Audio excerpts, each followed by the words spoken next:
తిరుపతి అక్కడ కూడా నూతన సంవత్సర వేడుకలకు ఆంక్షలు విధించారు పోలీసులు. డిసెంబర్ 31 ఫస్ట్ రాత్రి డీజేలకు పోలీసులు అనుమతి ఇవ్వలేదు.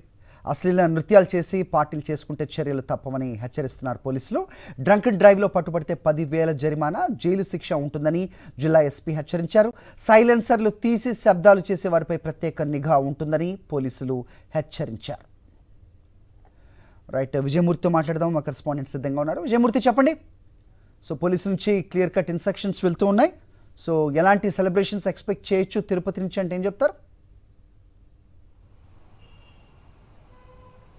హరి, టెంపుల్ సిటీ తిరుపతి నగరంలో డిసెంబర్ 31 వేడుకలకు సంబంధించి కొంత పోలీసులు ఆంక్షలు విధించారు. మరోవైపు ట్రాఫిక్ ఆంక్షలు కూడా విధించడం జరిగింది. ప్రధానంగా అర్ధరాత్రి పూట ఈ యొక్క డీజే డాన్స్లకు అనుమతులు నిషేధించారు. ప్రధానంగా ఏదైతే 31 వేడుకల సందర్భంగా మద్యం మత్తులో యువత పెద్ద ఎత్తున బైకులతో ఏదైతే సైలెన్సర్లు తీసివేస్తూ శబ్దాలు చేసే వారిపైన కూడా కఠినమైన హెచ్చరికలు జారీ చేశారు. ఎవరైనా అలాంటి మద్యం సేవించి బైక్ నడిపితే వారిపైన కఠినంగా చట్టపరంగా చర్యలు తీసుకుంటామని ముందస్తు హెచ్చరికలు జారీ చేశారు. మరోవైపు తిరుపతి నగరంలో 7 కిలోమీటర్ల నిడివిలో ఉన్నటువంటి యొక్క గరుడ వారధి పైన కూడా యొక్క అర్ధరాత్రి పూట వాహనాల రాకపోకలకు సంబంధించి నిషేధం విధించడం జరిగింది. ప్రధానంగా యొక్క ఫ్లైఓవర్ పైన కేక్ కట్ చేసుకుని సంబరాలు చేసుకునేటువంటి వాటిపైన కూడా కొంత యొక్క జనవరి 1 సందర్భంగా నిషేధాజ్ఞలు విధించడం జరిగింది. ఈ యొక్క ఎవరైనా నిషేధాజ్ఞలు ఉల్లంఘించి మద్యం సేవించి వాహనాలు జరిపితే వారిపై చట్టపరమైన చర్యలతో పాటు